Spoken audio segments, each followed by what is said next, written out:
Hi hello నమస్తే నేను సానా వెల్కమ్ టు 99 టీవీ.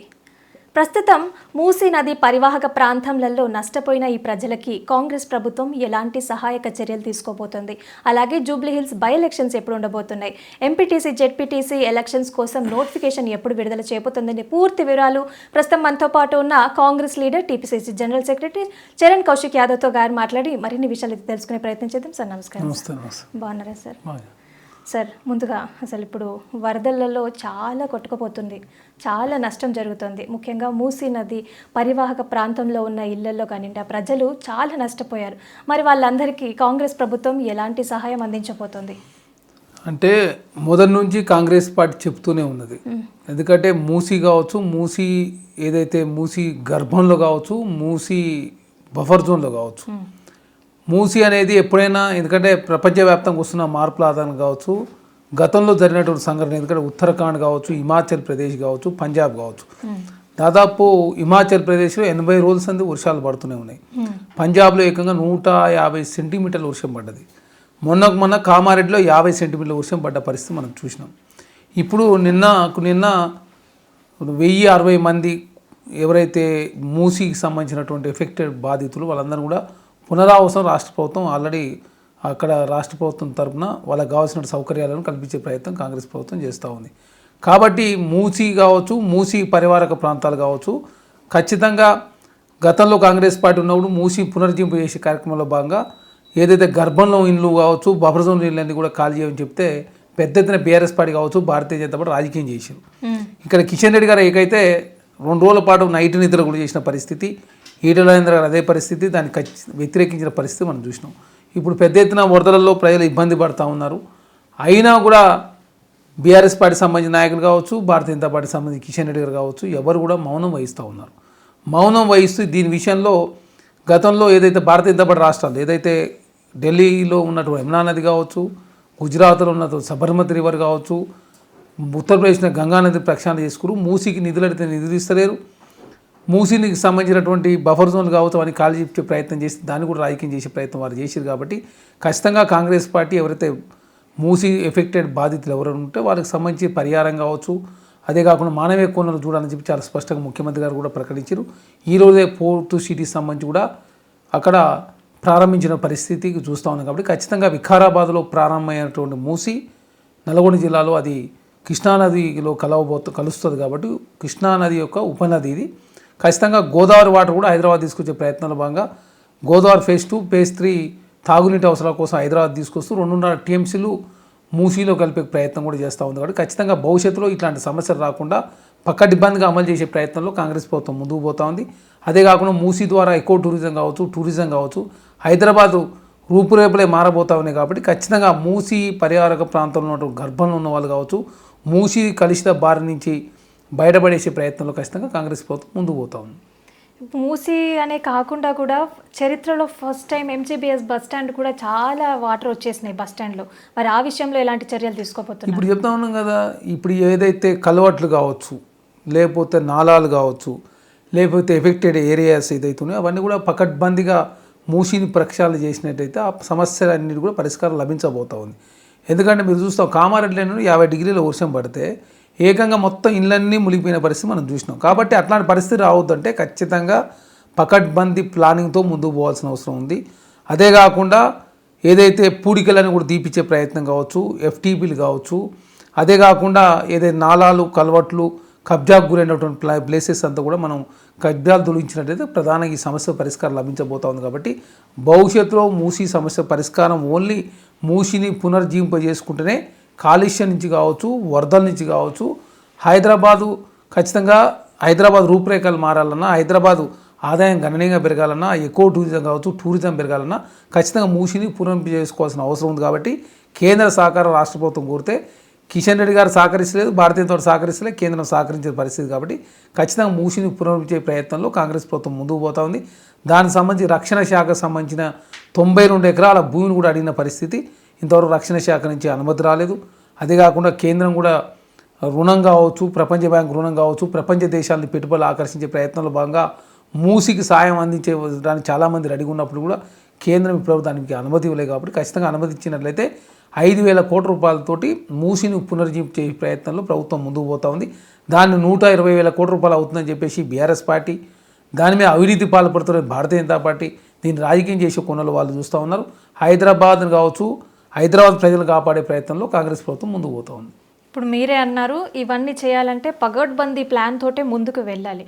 ఇప్పుడు నెలలు గడుస్తున్నాయి, ఎంతోమంది నష్టపోతున్నారు, చాలా విషయాలలో నష్టం వాటిల్లుతోంది. ఇంకెంత కాలం అని పడుతుంది అసలు? మేడం, ఒక మంచి పని చేయాలంటే చాలా సంవత్సరాలు పడుతుంది. ఎందుకంటే ఇవాళది కాదు ఇది. మూసి అనేది ఇప్పుడు చాలా సంవత్సరాల వరకు టెంపరీ సొల్యూషన్ కూడా ఏమి టెంపరీ సొల్యూషన్ అంటే హైడ్రాన్ తీసుకొచ్చినాం కదా. హైడ్రాన్ తీసుకొచ్చి హైడ్రా వల్ల కూడా చాలా నష్టపోయారు ఏం నష్టపోలేదు. ఎక్కడ కూడా పేద వర్గాలకు సంబంధించి కావచ్చు, మధ్యతరగతి ప్రజలకు నష్టం వచ్చే పనులు ఎక్కడ కాంగ్రెస్ ప్రభుత్వం చేయలేదు. దాన్ని చిన్నదాన్ని తీసుకొచ్చి పెద్దగా చూపించే ప్రయత్నంలో BRS party, Bharatiya Janata party, social media Congress ప్రభుత్వం బదనాం చేసే ప్రయత్నం వారు చేసేది తప్ప ఎక్కడ కూడా మీరు చూస్తూ ఉన్నారు. హైడ్రా ఏర్పడే నాటికి ఏదైతే పేద వర్గాలకు సంబంధించిన ఇళ్ళు ఉన్నాయో అవి ఎవరు కూడా తొలగించలేదు. హైడ్రా ఏర్పడిన తర్వాత కొత్త కన్స్ట్రక్షన్ కావచ్చు, హైడ్రా ఏర్పడడం ఉన్న కమర్షియల్ యాక్టివిటీస్ సంబంధించిన ఏ ఉన్నా కూడా బఫర్ జోన్లో కావచ్చు, గర్భంలో కావచ్చు, చెరువులు ఉన్నటువంటి అన్నీ కూడా తీసేసిన పరిస్థితి మనం చూసినాం. నాగార్జున గారు అట్నే తీసారు. కాంగ్రెస్ పార్టీ కేంద్ర మంత్రి పల్లన్రాజు గారు తమ్ముడు ఆనందరాజు గారు అట్నే తీసేసారు. ఇప్పటివరకు దాదాపు 45,000 కోట్ల రూపాయలకు సంబంధించిన ప్రభుత్వ భూములు కావచ్చు, చెరువులు కావచ్చు, నాలాలను కాపాడింది హైడ్రా. కాబట్టి హైడ్రా ఉంది కాబట్టి హైదరాబాద్లో 30 రోజుల నుంచి వర్షాలు పడుతున్నా కూడా హైడ్రాకు సంబంధించిన టీంలంతా కూడా ఎంటర్ అయ్యి అవన్నీ కూడా పరిష్కరించే ప్రయత్నం చేస్తూ ఉన్నారు. కాబట్టి భవిష్యత్తులో హైడ్రా అవసరం తెలంగాణ వ్యాప్తంగా విస్తరించాలి. అదే కాకుండా హైడ్రాను దేవాదాయ శాఖలు కూడా రావాలని చెప్పేసి మొన్ననే కొండ సురేఖ గారు దాని దేవాదాయ శాఖకు సంబంధించిన 12,000 ఎకరాల భూములు అన్యాక్రాంతం అవుతా ఉన్నాయి. కాబట్టి అవన్నీ రక్షించడానికి హైడ్రా అవసరం అని చెప్పి చాలా స్పష్టంగా వారు కూడా కోరారు. కాబట్టి హైడ్రా అవసరం చాలా అవసరం ఉంది. ఎందుకంటే ప్రకృతిలో వస్తున్న మార్పుల ఆధారంగా ప్రపంచవ్యాప్తంగా వస్తున్నటువంటి ఏదైతే నదులు కలిసిన పోడు, అడవుల విస్తీర్ణం తగ్గుడు, వాతావరణంలో వస్తున్న మార్పుల ఆధారంగా ఎక్స్పెక్ట్ చేయనంత వర్షం పడుతూ ఉండడంతో ప్రధానంగా సమస్య అవుతూ ఉంది. కాబట్టి భవిష్యత్తులో ఇట్లాంటి వరదలు వచ్చినప్పుడు కావచ్చు, అత్యధిక వర్షపాతం నమోదైనప్పుడు ఏ విధంగా హైదరాబాద్ నగరాలను కాపాడే ప్రయత్నంలో భాగంగా హైడ్రా కావచ్చు, మూసీ కావచ్చు, త్రిబుల్ కావచ్చు, అదే కాకుండా 4th సిటీ కావచ్చు, ఇవన్నీ కూడా ప్లానింగ్స్ తోటి నిర్మించినట్లయితే భవిష్యత్తులో ఇట్లాంటి జరగకుండా ఉండే అవకాశం. కాబట్టి ఆ దిశగా అడుగులు పడతా ఉన్నాయి. కాబట్టి కొంత లేట్ అవుతాం. ఇప్పుడు మీరు అన్నారు ఈ హైడ్రా కూల్చివేతల విషయంలో పేదవాళ్ళకి ఎక్కడ కూడా నష్టం వాటిల్లలేదని. నేనే స్వయంగా చూశాను చాలా వీడియోస్లలో. చిన్న చిన్న పిల్లలు బుక్స్ తీసుకుందామన్నా కూడా వాళ్ళు ఆగలేదు, ఫుడ్ తీసుకుందామన్నా కూడా వాళ్ళు టైం ఇవ్వలేదు, కూల్చేశారు, మా రోడ్ల మీద పడిపోయామని చాలా వీడియోస్లలో చూసాం. ఇప్పుడు వాళ్ళు ఇప్పుడు బీఆర్ఎస్ ప్రభుత్వం అధికారంలో ఉన్నప్పుడు పర్మిషన్ ఇస్తేనే కదా వాళ్ళు ఇల్లులు కట్టుకున్నారు. ఇప్పుడు బీఆర్ఎస్ ప్రభుత్వం పర్మిషన్ ఇచ్చినా, కాంగ్రెస్ ప్రభుత్వం పర్మిషన్ ఇచ్చినా కూడా గవర్నమెంట్ నుంచి అయితే పర్మిషన్ వచ్చింది. మరి తప్ప రైటా అనేది గవర్నమెంట్ వాళ్ళు చూసుకోవాలి. కానీ అట్లా స్పాట్లో వాళ్ళ ఇల్లు కూల్చివేయడం ఎంతవరకు కరెక్ట్ అంటారు? పర్మిషన్ అంటే ఏదో కాగితం చూపించినంత పర్మిషన్ కాదు కదా. సర్పంచ్ సంతకాలు పెడితే పర్మిషన్ ఎట్టు ఉన్నట్టు? పర్మిషన్ అంటే హెచ్ఎండిఏనో, జిహెచ్ఎంసీఓ, లేకపోతే ఏదైనా మున్సిపాలిటీ పర్మిషన్ ఇస్తే పర్మిషన్ ఇచ్చిన డీటీసీ ఒట్టి కాగితాలు అవన్నీ సర్పంచ్ స్టాంప్ వేస్తే సర్పంచ్ స్టాంప్ వేసినా మాత్రం కరెక్ట్ అవుతుంది. సర్పంచ్కి అధికారం లేదు కదా. ఎవరు అధికారం ఉండి వాళ్ళు పర్మిషన్ ఇస్తే కోర్టులో స్టే వస్తుంది. ఒక్క కేసు విషయంలో కోర్టులో స్టే వచ్చిందా మీరు చూడండి, ఒక్క చెక్ చేసుకోండి. ఇవన్నీ ఏంటంటే ప్రతిదాని రాజకీయం చేసే కోణంలో వాళ్ళు ఆలోచిస్తాం. అదే కాకుండా బఫర్ జోన్ కావచ్చు, ఎఫ్టీఎల్ కావచ్చు, ప్రైవేట్ ల్యాండ్ అయినా కూడా బఫర్ జోన్ కావచ్చు, ఎఫ్టీఎల్లో కన్స్ట్రక్షన్ చేస్తానికి వీలే లేదు. అక్కడ వ్యవసాయం చేసుకోవాలా, లేకపోతే వ్యవసాయం చేయనప్పుడు వర్షాలు వచ్చినప్పుడు నీళ్ళల్లో ఉంటుంది. వర్షం పోయిన తర్వాత నీళ్ళ నుంచి బయటకు వచ్చిన మాత్రం వ్యవసాయం అక్కడ కనీసం మట్టి పోస్తానికి వీలు ఉండదు. అట్లాంటి పకడ్బందీ చట్టాలు ఉన్నప్పుడు మన ఇష్టం వచ్చిన ప్రకృతితో ఆడుకుంటే నీళ్ళ దగ్గర నువ్వు పోతే నీళ్ళు రాకపోతే ఏమొస్తాయి? నీళ్ళున్న కాడ నువ్వు పోయి ఇల్లు కడుకున్నప్పుడు నీ ఇంట్లోకి నీళ్ళే వస్తాయి కదా. దాంతో తర్వాత ప్రభుత్వం బదనం చేసే ప్రయత్నం చేస్తే ఇట్లా చాలా సంవత్సరాల నుంచి ఇట్లాంటి జరిగింది. కాబట్టి హైదరాబాద్లో 2,000 ఉన్న చెరువులు ఇవాళ 400 చెరువులు అయినాయి. హైదరాబాద్లో ఒకనాడు 2,000 చెరువులు ఉన్నాయి, ఇవాళ 400 చెరువులు. అదే కాకుండా ఏకంగా పిరంగి నాల మీద కేటీఆర్ గారు గెస్ట్ హౌస్ నిర్మించుకున్నాడు డిస్టర్బ్ చేసి. త్రిబుల్ జీవోని తీసేసిన పరిస్థితి. 2 లక్షల ఎకరాలు త్రిబుల్ జీవో. ఆనాడు క్యాస్మెంట్ ఏరియా కోసం హిమాయత్ సాగర్ కావచ్చు, గండిపేట కావచ్చు, హైదరాబాద్ తాగునీటి అవసరాల కోసం కావచ్చు, హైదరాబాద్ పర్యాన్ని కాపాడే ప్రయత్నంలో భాగంగా 2 లక్షల ఎకరాల్లో 10% మాత్రం కన్స్ట్రక్షన్ చేసుకోవాలి. వీళ్ళు 100% కన్స్ట్రక్షన్ చేసుకోండి చెప్పేసి పెద్ద ఎత్తున 100 ఎకరాలు కొనుగోలు చేసి పర్మిషన్ ఇవ్వడంతో ప్రధానంగా సమస్య ఎదురవుతూ ఉంది. కాబట్టి ఖచ్చితంగా ఈ సమస్యల పరిష్కారం రావాలంటే ఖచ్చితంగా పకడ్బందీ చర్యలు తీసుకోవాల్సిన అవసరం ఉందని చెప్పి ప్రభుత్వం భావించింది. ఇప్పుడు 4th సిటీలో కూడా చూడండి 30,000 ఎకరాలు ఉంటే 15,000 ఎకరాల్లో ఫారెస్టు లాంటివి నిర్మించాలని చెప్పేసి ముఖ్యమంత్రి గారు ఆలోచన. ఇవన్నీ కూడా అదే కాకుండా బందర్ ఎయిర్పోర్ట్ తోటి లింక్ డ్రై పోర్ట్ తీసుకురావాలని, అదే కాకుండా దిగ్గజ సంస్థలను కూడా 4 సిటీలోకి తీసుకురావాలని ఒక ప్లానింగ్ సిటీ ప్రపంచంలో ఒక వేగవంతమైన సిటీ కావచ్చు, ఒక అభివృద్ధి చెందిన సిటీ నిర్మించాలని చెప్పి ప్రభుత్వం భావిస్తాం. ఆ దిశగా అన్ని రకాలుగా అవకాశాలు అంత టైం దొరికి, అదే కాకుండా కేంద్ర ప్రభుత్వ సహకారం కావచ్చు, అదే కాకుండా చాలామంది ఇన్వెస్టర్లు ఇవంతా వచ్చినప్పుడు ఖచ్చితంగా సాధ్యమైంది. కాకపోతే కొంత టైం లేట్ అవుతుండొచ్చు కాక, ఎందుకంటే హైదరాబాద్ ఔటర్ రింగ్ కూడా ఈనాడు కాదు కదా. రాజశేఖర్ గారు 2004 ప్రారంభిస్తే ఇప్పటివరకు మొన్నటి వరకు కూడా పూర్తి కాని పరిస్థితి, అంటే దాదాపు 20 సంవత్సరాలు పట్టిన పరిస్థితి. దాన్ని 7,000 కోట్ల రూపాయలకు బీఆర్ఎస్ ప్రభుత్వం మహారాష్ట్రకు సంబంధించిన కంపెనీకి అప్పనంగా ఇచ్చేసారు 35 సంవత్సరాల కాలం పాటు. 30,000 కోట్లు రావాల్సిన ప్రాజెక్ట్ని 7,000 కోట్ల రూపాయలకి ఇచ్చారు. ఇప్పుడు మెట్రోకు సంబంధించి హైదరాబాద్ అవసరాల దృష్ట్యా 30% మాత్రమే పబ్లిక్ ట్రాన్స్పోర్ట్ ఉన్నది. అది 70% అయితే తప్ప హైదరాబాద్ ట్రాఫిక్ కంట్రోల్ కాదు. హైదరాబాద్ పర్యావరణం కూడా హానికరంగా ఉండాలంటే ఖచ్చితంగా 70% ఉండాలి. మరి 30% మాత్రం ఉంది. అదే కాకుండా మెట్రో హైదరాబాద్ ఫేజ్ 1 మాత్రమే ఎల్ఎన్టీ సంస్థ ఉన్నది. ఫేజ్ 2 కావచ్చు, ఫేజ్ 3 విస్తరణకు వాళ్ళు రోడ్డు రవాణా సంస్థ నుంచి మేము ఎగ్జిట్ అయినా మేము వ్యాపారం చేయడం లేదు కాబట్టి కావాలంటే మీరు 2, 3 మీరు చేసుకోండి, మాది కూడా ఇస్తామని చెప్పేసి వాళ్ళు చాలా స్పష్టంగా వస్తే దాన్ని తీసుకుంటాను ప్రభుత్వం సిద్ధమైతే ఎల్ఎన్టీని బెదిరించారని చెప్పి బీఆర్ఎస్ పార్టీ భారతీయతో మాట్లాడుతున్నారు. అదే కాకుండా ఆపరేషన్ మెయింటెనెన్స్ అంతా కూడా ఫ్రాన్స్కు సంబంధించిన సంస్థ చూస్తూ ఉంది. ఇక్కడ ఎల్ఎన్టీ సంస్థ కూడా చూస్తలేదు. దేశంలో అన్ని మెట్రోలు కూడా ఫ్రాన్స్ సంస్థ చూస్తూ ఉంది. అదే కాకుండా ప్రభుత్వ ఆధ్వర్యంలో ఇప్పుడు మెట్రో హైదరాబాద్ ఉంటే దానికి ఎంఎంటీఎస్ అనుసంధానం చేస్తారు, ఆర్టీసీని అనుసంధానం చేసి హైదరాబాద్లో పబ్లిక్ ట్రాన్స్పోర్ట్ 75% విస్తరించే ప్రయత్నంలో ప్రభుత్వం ముందుకు పోతుంది. అదే కాకుండా 260 ఎకరాలు మెట్రో ప్రైవేట్ పబ్లిక్ పార్ట్నర్షిప్లో భాగంగా ఒప్పందం చేసుకునేటప్పుడే 40% రియల్ ఎస్టేట్ ద్వారా ఆదాయం, 5% అడ్వర్టైజ్మెంట్ ద్వారా, 50% టికెట్ల ద్వారా. ఇక టికెట్లకు సంబంధించిన ఆదాయం మంచిగా ఎంఎంటీ అది హైదరాబాద్ మెట్రోకి వస్తూ ఉంది. అడ్వర్టైజ్మెంట్ ద్వారా 5% అది మంచిగా వస్తుంది. 40% ఏదైతే రియల్ ఎస్టేట్ తగ్గడంతో 18 లక్షల ఎస్ఎఫ్టీ కన్స్ట్రక్షన్ చేసి కమర్షియల్ యాక్టివిటీస్ ఇచ్చినట్లయితే ఆ నష్టం పూడ్చుకోవచ్చు అని చెప్పేసి ఆనాడు ఒప్పందం చేసుకున్నాం. వాళ్ళు అది పూర్తి చేసుకోలేదు. కరోనా రావడం, దాంతో 3,000 కోట్ల రూపాయలు వాళ్ళు రాష్ట్ర ప్రభుత్వం అడగడం, వీళ్ళు 900 కోట్ల రూపాయలు ఇవ్వడం, 2,100 కోట్ల రూపాయలు ఇవ్వకపోవడం, తర్వాత వాళ్ళు ఏకంగా రోడ్డు రవాణా సంస్థ నుంచి ఎగ్జిట్ కావడం జరిగిపోయింది. కాబట్టి వాళ్ళు చేతులు ఎత్తేసినప్పుడు రాష్ట్ర ప్రభుత్వం టేకప్ చేయాలి కదా. ప్రైవేటు సంస్థకి ఎంతసేపు లాభాలు ఆర్జించాలని ఉంటుంది. ప్రభుత్వ రంగ సంస్థలకు ప్రజలకు మెరుగైన సౌకర్యాలు కల్పించాలని చెప్పి అవసరంతో నష్టం భరించడానికి కూడా సిద్ధమవుతాం. ఇప్పుడు ఆర్టీసీకి ఉచిత బస్సు ప్రయాణం ద్వారా నెలకు 300 కోట్ల రూపాయలు రాష్ట్ర ప్రభుత్వం చెల్లిస్తూ ఉంది.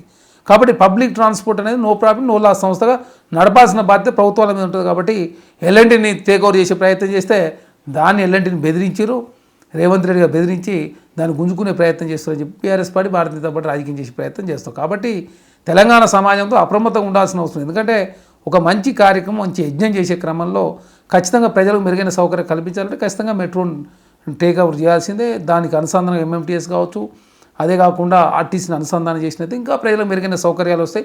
70% కాక పబ్లిక్ ట్రాన్స్పోర్ట్ కల్పించినట్లయితే ట్రాఫిక్ సమస్య కూడా పరిష్కారం అవుతుంది. అదే కాకుండా పొల్యూషన్ కూరల నుంచి కూడా హైదరాబాద్ బయటపడే అవకాశం ఉంది. ప్రపంచంలో అత్యంత కలుషితమైన దేశాల్లో భారతదేశం నెంబర్ 3, నెంబర్ 2 పాకిస్తాన్ ఉంటే నెంబర్ 1 బంగ్లాదేశ్ ఉన్న పరిస్థితి. కాబట్టి ఇవన్నీ కూడా ప్రపంచవ్యాప్తంగా వస్తున్న మార్పుల ఆధారంగా మనం నగరాలను కలుషితం చేసుకున్నట్లయితే ప్రధాన సమస్య ఏర్పడే అవకాశం ఉంది. అదే కాకుండా ఆ పట్టణాల ద్వారా జీడీపీలో 63% ఆదాయం వస్తుంది. అది 2030 నాటికి ఇంకా చాలా పెరిగే అవకాశం, 75% పోతుంది. మొత్తం అర్బనైజ్ అవుతూ ఉంది తెలంగాణ కావచ్చు. అదే అర్బనైజ్ సిటీల ద్వారా జీడీపీ వస్తూ ఉన్నప్పుడు కలుషితం అవుతూ ఉంది. దాంతో ఆదాయం వస్తున్నప్పుడు కూడా నగరాలన్నీ కూడా కలుషితమై అవుతూ ఉన్నాయి. కాబట్టి ఇవన్నీ కాపాడుకునే ప్రయత్నంలో కాంగ్రెస్ ప్రభుత్వం ముందుకు పోతూ ఉంది. Sir, Jubilee hills by elections ఎప్పుడు రాబోతున్నాయి? అలాగే కాంగ్రెస్ పార్టీ తరపున అభ్యర్థిగా ఎవరికి అవకాశం వచ్చే అవకాశం ఉంది? అంటే అక్టోబర్ చివరి వరకు బీహార్ ఎలక్షన్తో పాటు హైదరాబాద్ జూబ్లీస్ ఎలక్షన్ రాబోతూ ఉంది. ఆల్రెడీ బీఆర్ఎస్ పార్టీ సంబంధించి మాగంటి గోపీనాథ్ గారు, మిస్సెస్ సునీత గారు అనౌన్స్ చేశారు. కాంగ్రెస్ పార్టీకి సంబంధించి కూడా 2-3 రోజుల్లో క్యాండిడేట్ అనౌన్స్ కాబోతూ ఉంది. ఆల్రెడీ క్యాండిడేట్ సంబంధించి 2 పోటీ ఉన్నది. ఒకటి నవీన్ యాదవ్, 2 సిఎన్ రెడ్డి. ఇంకా కొంతమంది కూడా అడుగుతూ ఉన్నారు. ఇందులో గెలిచే అభ్యర్థి టికెట్ ఇవ్వాలని ప్రభుత్వం భావించి, అంటే పార్టీ భావించి ఆల్రెడీ సర్వేలు కూడా నిర్వహించారు. ఖచ్చితంగా ఇంకొక 2-3 రోజుల్లో క్యాండిడేట్ అనౌన్స్ కాబోతా ఉంది. ఖచ్చితంగా జూబ్లీస్ కాంగ్రెస్ పార్టీ గెలవబోతోంది. కంటోన్మెంట్ ఫలితము ఇక్కడ రిపీట్ కాబోతూ ఉంది. బీఆర్ఎస్ పార్టీ సిట్టింగ్ స్థానాన్ని కాంగ్రెస్ పార్టీ గెలవబోతూ ఉంది. ఎందుకంటే కంటోన్మెంట్ ఎలక్షన్లో బీఆర్ఎస్ పార్టీ 3rd పోయింది, భారతీయ జనతా పార్టీ 2nd వచ్చి కాంగ్రెస్ పార్టీ గెలిచింది. తర్వాత సికింద్రాబాద్ పార్లమెంట్ జరిగితే బీఆర్ఎస్ పార్టీ 3rd, మల్కాయి parliament 3rd, Chevella parliament 3rd, కంటోన్మెంట్లో 3rd పోయింది. అదే కాకుండా 37% ఉన్న ఓటు బ్యాంకు ఎంపీ ఎలక్షన్లో 17% పరిమితి, 20% తక్కువ కావడంతో బీఆర్ఎస్ పార్టీ 9 ఎంపీ స్థానాలు కొనిపోయి 2 స్థానాల్లో 2nd వచ్చి 7 స్థానాల్లో 3rd పోయిన పరిస్థితి మనం చూసినాం. కాబట్టి ఖచ్చితంగా జూబ్లీ ఎలక్షన్లో కాంగ్రెస్ పార్టీ 30,000 తక్కువ కాకుండా కాంగ్రెస్ పార్టీ గెలవబోతా ఉంది. క్యాండిడేట్ ఎవరైనా కూడా జూబ్లీ ఎలక్షన్లో కాంగ్రెస్ పార్టీ గెలవబోతా ఉంది. కాన్ఫిడెన్సా ఓవర్ కాన్ఫిడెన్సా?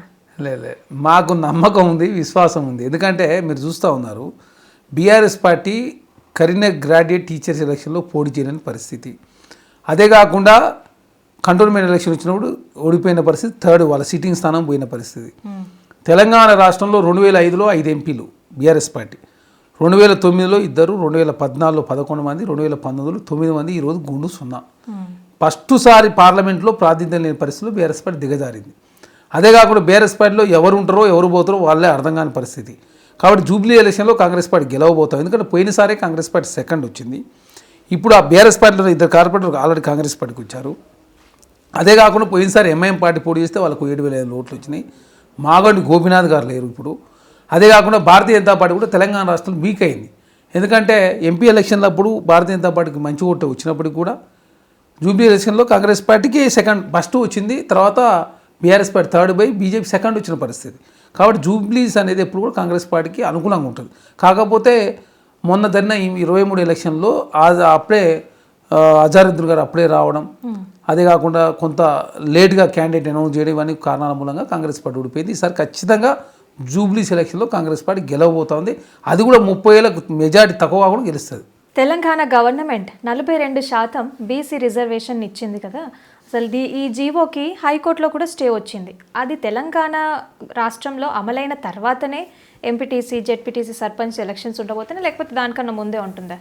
ఇక్కడ స్టే ఏం రాలే. 42% సంబంధించి కోర్టు ఏం చెప్పిందంటే నోటిఫికేషన్ ఇస్తే కానీ ఆర్గ్యుమెంట్లు మాత్రం ఉంటాయి, మీరు నోటిఫికేషన్ ఇచ్చిందా ఆర్గ్యుమెంట్ ఉండవని చెప్పి మీరు భావించాల్సిన అవసరం లేదు చెప్పింది. దానికి రాష్ట్ర ప్రభుత్వం అంగీకరించి ఖచ్చితంగా కోర్టులో తీసుకోవడానికి సిద్ధమైనాం. స్టే మాత్రం ఇవ్వలేదు, ఇంకా 42% మీద స్టే ఇవ్వలే. కాకపోతే మీరు నోటిఫికేషన్ ఇచ్చినా కూడా నోటిఫికేషన్ ఇచ్చిన మాత్రాన మేము ఆర్గ్యుమెంట్ చేయకుండా ఉండమని చెప్పి చాలా స్పష్టంగా కోర్టు చెప్పిన దాన్ని స్వాగతిస్తూనే తెలంగాణ రాష్ట్రం దగ్గర 88 కోట్ల పేజీలకు సంబంధించిన సమాచారం రాష్ట్ర ప్రభుత్వం దగ్గర ఉంది. ఎందుకు మేము బీసీలో 42% రిజర్వేషన్ ఇచ్చాం, వాళ్ళు ఎందుకు 56.33% ఉంటే ఎందుకు 42% ఇవ్వాల్సి వచ్చింది, రాజకీయంగా వాళ్ళు వెనుకబడ్డారు కాబట్టి వాళ్ళకి రిజర్వేషన్ ఏ విధంగా ఇవ్వాల్సి వచ్చింది, తెలంగాణ రాష్ట్రం వాళ్ళ జనాభా ఎంత, విద్యాపరంగా కావచ్చు, ఉద్యోగాల పరంగా కావచ్చు, రాజకీయ పరంగా కావచ్చు, ఏ విధంగా ఉంది వాళ్ళ స్థితిగతులని కూడా తెలంగాణ రాష్ట్ర ప్రభుత్వానికి తెలుసు. 1961లో కేంద్రమే చట్టం ఓబీసీలకు సంబంధించిన ఏదైతే జనాభా లెక్కలు చేసుకునే అవకాశం రాష్ట్రాలకు ఇచ్చారు. కాబట్టి దానిలో భాగంగా తెలంగాణ రాష్ట్రంలో కాంగ్రెస్ ప్రభుత్వం ఒక సాహసోపేతమైన నిర్ణయం తీసుకొని దేశంలో ఏ రాష్ట్రం చేయని విధంగా తెలంగాణ రాష్ట్రంలో 2 సార్లు అవకాశం ఇచ్చి 160 కోట్ల రూపాయలు ఖర్చు పెట్టి 10,000 మంది ఎమ్మెల్యేలు పెట్టి తెలంగాణ రాష్ట్రంలో కులగణన చేసింది. కాబట్టి ఖచ్చితంగా కులగణనం చట్టబద్ధంగా చేసింది కాబట్టి దాని మీద నమ్మకం, విశ్వాసం ఉంది. కాబట్టి కోర్టులలో వీగిపోకుండా రాష్ట్ర ప్రభుత్వం అడ్వకేట్లను పెట్టి, అదే కాకుండా సుప్రీంకోర్టు కూడా అఫిడవిట్ దాఖలు చేసి తెలంగాణ రాష్ట్రంలో బీసీలకు 42% రిజర్వేషన్ ఇవ్వాలనే ఏకైక లక్ష్యంతో ముందుకు పోతూ ఉన్నారు. ఓకే, ఎంపీటీసీ, జెడ్పీటీసీ ఎలక్షన్స్ కోసం నోటిఫికేషన్ అప్డేట్ ఏంటి అసలు? అంటే ఇప్పుడు తెలంగాణ రాష్ట్రంలో కాంగ్రెస్ ప్రభుత్వానికి చాలా వ్యతిరేకత ఉంది కాబట్టి ఎలక్షన్స్ని పోస్ట్పోన్ చేసుకుంటూ వస్తున్నారని అనుకోవచ్చా? బీసీలకు 42% రిజర్వేషన్ ఇవ్వాలని ఏకైక లక్ష్యంతో ప్రభుత్వం ముందుకు పోతాం. కాంగ్రెస్ ప్రభుత్వం వ్యతిరేకత లేదు, ఉంది, ఎక్కడ అట్లా ఉండదు. కాంగ్రెస్ ప్రభుత్వం గతంలో బీఆర్ఎస్ ప్రభుత్వం ఇప్పుడు ఎగ్జాంపుల్ చూసుకున్నట్లయితే యూరియా విషయంలో ఇబ్బందులు ఉన్నాయి, అలాగే బస్ టికెట్ ప్రైస్ పెంచారు, బస్సెస్ ని కూడా తగ్గించి మహాలక్ష్మి అని ఫ్రీ టికెట్ ఇస్తున్నారు. ఇలా చాలా వ్యతిరేకత ఉంది. ఇక్కడ ఒట్టి మీడియా స్టాండ్ క్రియేట్ చేస్తే కాదు, సోషల్ మీడియా వేదికగా కాంగ్రెస్ ప్రభుత్వం బదనాం చేసే ప్రయత్నం చేస్తే కుదరదు. మీరు చూడండి, 1,02,000 కోట్ల రూపాయలు మేము ఓన్లీ వ్యవసాయానికి ఖర్చు పెట్టినాం. దేశంలో ఏ రాష్ట్రం జరిగిన విధంగా 21,000 కోట్ల రుణమాఫీ చేసినాం. 500 రూపాయలు బోనస్ ఇస్తా ఉన్నాం. 500 రూపాయలకి గ్యాస్ సిలిండర్, 200 వరకు ఉచిత కరెంటు, ఆర్టీసీ ఉచిత బస్సు ప్రయాణం కోసం నెలకు 300 కోట్ల రూపాయలు, అంటే ఇప్పటి వరకు 6,000 కోట్ల రూపాయలు రాష్ట్ర ప్రభుత్వం ఖర్చు పెట్టింది. మీరు ఒకసారి గతంలో బీఆర్ఎస్ ప్రభుత్వం ఆయనలో ఎన్ని బస్సులు ఉన్నాయో ఇప్పుడు ఎన్ని బస్సులు ఒకసారి చెక్ చేసుకోండి. ఎలక్ట్రికల్ వెహికల్స్ కావచ్చు, బస్సుల సంఖ్య పెంచే ప్రయత్నంలో ప్రభుత్వం ముందుకు పోతూ ఉంది. అదే కాకుండా మీరు చూస్తూ ఉన్నారు, మహిళలకు సంబంధించి అద్భుతమైన పథకాలు దేశంలో ఏ రాష్ట్రం కూడా ప్రవేశపెట్టలేదు. భారతీయ జనతా పార్టీ ఉన్న రాష్ట్రాలను కూడా మీరు ఒకసారి చెక్ చేసుకోండి. అదే కాకుండా ఉచిత బస్సు ప్రయాణం ద్వారా మహిళల ఆర్థిక పురోగతిలోకి వస్తూ ఉన్నారని చెప్పి పెద్ద ఎత్తున చర్చ జరుగుతూ ఉంది. ఆర్టికల్స్ కావచ్చు, ఆర్థిక నిపుణులతో కూడా చెప్తా ఉన్నారు. కాబట్టి కాంగ్రెస్ ప్రభుత్వం ఉద్యోగాలకు సంబంధించి 58,000 ఉద్యోగాలు ఇచ్చింది. నిన్న గ్రూప్ ఉన్న 563, 40 సంవత్సరాల హిస్టరీ చరిత్రలో ఇన్ని ఉద్యోగాలు, 563 ఉద్యోగాలు ఏనాడు కూడా సమైక్య రాష్ట్రం ఇవ్వలేదు. ఒక్క పేపర్ లీక్ కాలే. గ్రూప్ 2, గ్రూప్ 3, గ్రూప్ 4 టీచర్ ఉద్యోగాలు, టీచర్లకు సంబంధించి 23,000 టీచర్లు ట్రాన్స్ఫర్లు, 33,000 మంది టీచర్లకు ట్రాన్స్ఫర్లు ఇచ్చి 23,000 మంది టీచర్లకు ప్రమోషన్లు ఇచ్చి 11,000 టీచర్ ఉద్యోగాలు నింపి డిఎస్సిని టెట్టు నిర్వహించి ఒక్క పేపర్ లీక్ చేయలేదు. గతంలో కేసీఆర్ గారి ప్రభుత్వంలో 13 పేపర్లు లీక్ అయినాయి. గ్రూప్ 1 అనేది 2012 తర్వాత ఇప్పటివరకు గ్రూప్ 1 నిర్వహించిన పరిస్థితుల్లో లేరు. అయినా దాంట్లో కూడా కోర్టులకు పోయి వివాదం చేసే ప్రయత్నం వారు చేస్తారు. అదే కాకుండా యూరియాకు సంబంధించి అది కాంగ్రెస్ ప్రభుత్వం తెలంగాణ రాష్ట్రం సమస్య కాదు, అది కేంద్రము ఉక్రెయిన్ వారు, రష్యా వారు కావచ్చు, సింధూర్ ఆపరేషన్ ఇండియా పాకిస్తాన్ వారు కావచ్చు, రావాల్సిన స్థాయిలో దిగుమతి చేసుకునే దాంట్లో లోపం జరగడంతో ప్రధానంగా భారతదేశం మొత్తం సమస్య వచ్చింది. అది ఆంధ్ర రాష్ట్రంలో ఎన్డీఏనే ఉన్నది, మరి అక్కడ కూడా యూరియా సమస్య ఉంది, దేశవ్యాప్తంగా యూరియా సమస్య ఉన్నది. అదే కాకుండా బండి సంజయ్ గారు, కిషన్ రెడ్డి గారు, రఘునందన్ గారు చాలా స్పష్టంగా చెప్పారు, కేంద్రం ఎప్పుడు యూరియాని సప్లై మేమే చేస్తాం, పొరపాటు మాదే, కొన్ని అనివార్య కారణాల మూలంగా యూరియా రావాల్సిన స్థాయిలో రావలేదు, దాని మూలంగా 3 లక్షల మెట్రిక్ టన్నులు తక్కువ కావడంతో ప్రధాన సమస్య ఎదురైంది. ఖచ్చితంగా పరిష్కరిస్తామని చెప్పి దానిలో భాగంగా ఇప్పుడు అది కూడా పరిష్కారం లభించిన పరిస్థితి మనం చూస్తాం. రాష్ట్ర ప్రభుత్వం 10 లక్షల మెట్రిక్ టన్నులు కావాలని చెప్పి కోరి కేంద్రాన్ని ముందస్తుగా లాస్ట్ ఇయర్ సంబంధించి 1,10,000 మెట్రిక్ టన్నులు, తర్వాత 6 లక్షలు వచ్చింది, 7,10,000 మెట్రిక్ టన్నులు వచ్చిన తర్వాత 3 లక్షల మెట్రిక్ టన్నులు కొరత ఏర్పడ్డది. తర్వాత రామగుండం ఎరువుల ఫ్యాక్టరీ కావచ్చు, విదేశాల నుంచి కొంత దిగుబడి రావడంతో ప్రధానంగా దిగుమతి చేసుకొని తెలంగాణ రాష్ట్రానికి సంబంధించినటువంటి యూరియా మొత్తం వచ్చింది. వచ్చే సంవత్సరానికి ఇట్లాంటి ఇబ్బంది రాకుండా ఇప్పుడే పకడ్బందీగా రాష్ట్ర ప్రభుత్వం మళ్ళీ ఒక 10 లక్షల మెట్రిక్ టన్ను కావాలని చెప్పేసి కేంద్రాన్ని ఆల్రెడీ రిక్వెస్ట్ చేసి తుమ్మల నాగేశ్వరరావు. కాబట్టి ఖచ్చితంగా తెలంగాణ రాష్ట్రంలో రైతుల సంక్షేమం కోసం, మహిళల సంక్షేమం కోసం, నిరుద్యోగుల సంక్షేమం కోసం కాంగ్రెస్ ప్రభుత్వం పనిచేస్తూ ఉంది. ఇప్పుడు కాంగ్రెస్ ప్రభుత్వానికి వ్యతిరేకత వస్తుంది అనేది మీరు ఒప్పుకోవట్లేదు, కానీ ఇంకొక వార్త కూడా ప్రచారంలో ఉంది. ఏంటంటే మన కాంగ్రెస్ ప్రభుత్వం గెలిచిన తర్వాత ముఖ్యమంత్రిగా రేవంత్ రెడ్డి గారిని నియమించారు, ముఖ్యమంత్రిని కూడా మార్చే అవకాశాలు ఉన్నాయనే వార్త నిజమా కాదా? ముఖ్యమంత్రిని ఎందుకు మారుస్తారు? ఏమిటి మారుస్తారు? ఎందుకు మారుస్తారు? వ్యతిరేకతే లేదు. ఇప్పుడు మేము చెప్తా ఉన్నాం, 9 సంవత్సరాల కాలంలో కేసీఆర్ గారు చేసిన డెవలప్మెంట్, 11 సంవత్సరాలు నరేంద్ర మోడీ గారి డెవలప్మెంట్, రేవంత్ రెడ్డి గారు వచ్చిన తర్వాత మా 20 నెలల పాలన మీద మేము చర్చించడానికి సిద్ధంగా ఉన్నారండి అంటే అసెంబ్లీకి రారు. ఎందుకంటే మీరు 6 కిలోల సన్నబియ్యం తీసుకుంటారా, రుణమాఫీ తీసుకుంటారా, ఇందిరమ్మ ఇల్లు తీసుకుంటారా, ఉచిత బస్సు ప్రయాణం తీసుకుంటారా, ఉద్యోగాలు తీసుకుంటారా, మీరు ఏదైనా తీసుకోండి, హైడ్రా తీసుకుంటారా, మూసి పునరుజ్జీవం తీసుకుంటారా, మా ప్లానింగ్స్ కావచ్చు, మేము చేసినటువంటి ఏదైతే అభివృద్ధి పథకాలు కావచ్చు, skill university, sports university, agriculture సంబంధించినటువంటి ఎక్స్పాన్షన్ కావచ్చు, రైతు కమిషన్, ఎడ్యుకేషన్ కమిషన్, 1-2 కాదు, మేము చేసినవి 200 హామీలు ఇప్పుడు నెరవేర్చిన కాంగ్రెస్ ప్రభుత్వం. 417 ఇస్తే 200 నెరవేర్చిన, ఇంకా మాకు 3 సంవత్సరాల కాలం టైం ఉన్నది. రాష్ట్ర ఆర్థిక పరిస్థితి బాగాలేదు, 7 లక్షల కోట్ల రూపాయలు అప్పు చేసిన కేటీఆర్ గారు. నేను అంటాడు కాంగ్రెస్ పార్టీ సంబంధించట ఏదో హామీలు ఇచ్చిన, హామీలకు సంబంధించి కాంగ్రెస్ పార్టీ బాకీ పడిందని చెప్తాం. మరి మీరెంత బాకీ పెట్టిపోయారు? 2,17,000 రూపాయలు ప్రతి తలకాయ మీద అప్పు భారం మోపారుగా. మరి మిమ్మల్ని ఏం చేయాలి? మీరు కాంగ్రెస్ పార్టీ గురించి మాట్లాడే ముందు మీరు చేసిన తెలంగాణ అప్పులు చేసి మీరు కమిషన్ కకృతి పడి తెలంగాణ నిండా ముంచిపోయారు కదా, దాని గురించి మాట్లాడాలి కదా. మీరు 1,70,000 కోట్ల రూపాయలు ఇరిగేషన్ ప్రయాణమే ఖర్చు పెట్టారు, 30% కమిషన్ తీసుకొని తెలంగాణ రాష్ట్రం ఒక ఎకరం ఉన్న భారుతుందా? కాళేశ్వరం కావచ్చు, మేడిగడ్డ కావచ్చు, అన్నారం కావచ్చు, సుందిల కావచ్చు, సమ్మక్క సారక్క కావచ్చు, పాలమూరు రంగారెడ్డి కావచ్చు, సీతారామ ప్రాజెక్టు ఏదన్నా వాటర్ అలొకేషన్ జరిగిందా? నీళ్ళల్లో అన్యాయం జరిగింది, నిధులలో అన్యాయం జరిగింది, నియామకాల్లో అన్యాయం జరిగింది, ఉద్యోగాలు ఇవ్వకుండా పోయారు, 11 పేపర్లు లీక్ చేశారు. కృష్ణానదిలో 209 టీఎంసీలకు ఒప్పుకున్నారు, తర్వాత జలాది వ్యతిరేకత 406 అన్నారు. తర్వాత పోతిరెడ్డి పాడుకు నీళ్లు మీ ఆయనలో బొక్క పెరిగిన మాట వాస్తవం. రాయలసీమ రత్నానంద సీమ చేస్తానని చెప్పింది మీరే, మీ ఆయనలో అదేవిధంగా పట్టిసీమ వచ్చింది మీ ఆయనలోనే. జగన్మోహన్ రెడ్డి గారికి ప్రగతి భవన్ పిలిపించి పంచమాన పరమాణాలు పెట్టి రాయలసీమకు మీరు నీళ్ళు తీసుకుని చెప్పింది మీరే కదా. గోదావరిలో అన్యాయం చేశారు, కృష్ణాలో అన్యాయం చేశారు, నియామకాలు అన్యాయం చేశారు, నిధులలో మొత్తం అప్పుల పాలు చేసి తెలంగాణ నిండా ముంచి తెలంగాణ ఆగమాగం చేసి పోసిన వాళ్ళు తెలంగాణ రాష్ట్రంలో కాంగ్రెస్ పార్టీ గురించి మాట్లాడి తెలంగాణ సమాజం హర్షించరు. ఇప్పుడిప్పుడే రాష్ట్ర ఆర్థికంగా అన్ని రకాలుగా ముందుకు పోయే ప్రయత్నంలో భాగంగా ఖర్చులు తక్కువ చేసుకుని ఆదాయ మార్గాలు పెంచుకుంటూ ఒక్కొక్క వ్యవస్థను పునరుద్ధరించే ప్రయత్నంలో కాంగ్రెస్ ప్రభుత్వం ముందుకు పోతూ ఉంది. 2 సంవత్సరాల కాలంలో రోజుకు ముఖ్యమంత్రి గారు కావచ్చు, మంత్రులు కావచ్చు, అధికారులు రోజుకు 18 గంటలు కష్టపడుతూ తెలంగాణ రాష్ట్రంలో అదేవిధంగా ఆర్థిక వ్యవస్థను గాడిలో పెట్టే ప్రయత్నం కావచ్చు, అదే పరిపాలన వ్యవస్థను ముందుకు తీసుకు ప్రయత్నంలో ప్రభుత్వం ముందుకు పోతూ ఉంది. దాన్ని బీఆర్ఎస్ పార్టీ ఏంటంటే సోషల్ మీడియా నమ్ముకుంది, కాంగ్రెస్ పార్టీ ప్రజలు నమ్ముకున్నది. వాళ్ళు యూట్యూబ్ ఛానల్ 23 పెట్టుకున్నారు, నమస్తే తెలంగాణ, టీ న్యూస్, కోట్ల రూపాయలు ఖర్చు పెడుతూ తెలంగాణ ప్రభుత్వం మీద బురదల్లే ప్రయత్నం వారు చేస్తూ ఉన్నారు తప్ప బీఆర్ఎస్ పార్టీ రోజు బలైన పడిపోతూ ఉంది. భారతీయ జనతా పార్టీ తెలంగాణకి ఏం చేసింది లేదు కదా. బీఆర్కి 59,000 కోట్ల రూపాయలు ఇచ్చారు, ఆంధ్ర రాష్ట్రానికి 1,00,000 కోట్లు ఇచ్చారు, మనల్ని లక్నోకి సంబంధించి మెట్రో విస్తరణ చేశారు, అదే మకానా బోర్డు బీఆర్కి ఇచ్చారు, భారీ ఇరిగేషన్ ప్రాజెక్టు బీహార్కి ఇచ్చారు. బీహార్కి అత్యధిక నిధులు, ఆంధ్ర రాష్ట్రానికి అత్యధిక నిధులు ఇస్తూ తెలంగాణకు నిండా వస్తుంది భారతీయ జనతా పార్టీ. కాబట్టి తెలంగాణ రాష్ట్రంలో 8 మంది ఎంపీలు ఉన్నా, 2 కేంద్ర మంత్రులు ఉన్నా, మంది ఎమ్మెల్యేలు ఉన్నా, 3 ఎమ్మెల్సీలు ఉన్నా, ఒక రాజ్యసభ ఉన్నా తెలంగాణకు భారతీయ జనతా పార్టీ చేసింది శూన్యం. అదే బీఆర్ఎస్ పార్టీ తెలంగాణ ఎండముంచింది కాబట్టి కాంగ్రెస్ పార్టీ గురించి ఇప్పుడిప్పుడే ప్రజలకు అర్థమవుతా ఉంది. రేవంత్ రెడ్డి గారు ఏం చెప్పిండు, ఏం చేస్తూ ఉన్నాడు, ఏ విధంగా తెలంగాణ రాష్ట్రం వాళ్ళు దివాలా తీపిచ్చారు, ఎందుకు హైడ్రాకు అడ్డుపడతా ఉన్నారు, ఎందుకు మూసికి అడ్డుపడతా ఉన్నారు, ఎందుకు త్రిపులార్కు అడ్డం పెట్టే ప్రయత్నం, అదే కాకుండా డ్రై పోర్ట్ నిర్మాణానికి ఎందుకు అడ్డం పట్టే ప్రయత్నం చేస్తూ ఉన్నారు, త్రిపులార్ రింగ్ రైల్వే రింగ్ ఎందుకు కేంద్ర ప్రభుత్వం రాకుండా చేస్తూ ఉంది, అన్నీ కూడా ప్రజలకు అర్థమవుతాం. కాంగ్రెస్ పార్టీ చేస్తే ప్రజలకు మేలు జరుగుతుంది, ప్రజలకు మేలు జరిగితే ప్రజలంతా కాంగ్రెస్ పార్టీకి ఓట్లు వేస్తారు. కాబట్టి డెవలప్మెంట్ జరగవద్దు, కాంగ్రెస్ పార్టీకి ఓటు రావద్దు, రెండోసారి కాంగ్రెస్ పార్టీ అధికారం రాకుండా అడ్డుకునే ప్రయత్నం వారు చేస్తూ ఉన్నారు. ఎంత అడ్డుకున్నా కూడా కేంద్రం ఖచ్చితంగా కాంగ్రెస్ పార్టీ ప్రజలకు ఇచ్చిన హామీ నెరవేర్చే ప్రయత్నంలో ముందుకు పోతా ఉంది.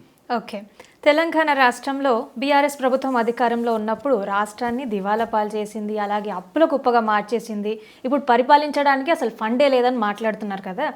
చాలా మందికి అంటే మీరు రైతు భరోసా, రైతు బంధు ఎంతమందికి ఇచ్చారనేది పక్కన పెడితే ఇప్పటికీ చాలా మందికి రైతు భరోసా, రైతు బంధు అవి ఇట్లాంటివి రాలేదని సోషల్ మీడియా ద్వారా చాలా మంది వాళ్ళ బాధని వ్యక్తం చేసుకున్నారు.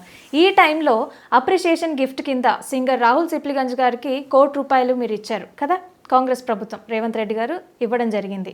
మరి ఆ ఫండ్ ఎక్కడి నుంచి వచ్చింది? ఇప్పుడు ఉన్న వాళ్ళకే ఇవ్వడం, లేని వాళ్ళకి ఇవ్వకపోవడం ఎంతవరకు కరెక్ట్ అంటే? లేలే, మీరు చూస్తూ ఉన్నారు రైతు భరోసా కేసీఆర్ ఎంత ఇచ్చిండు? ₹5,000. మేము ఎంత ఇస్తున్నాం? ₹6,000 ఇస్తున్నాం.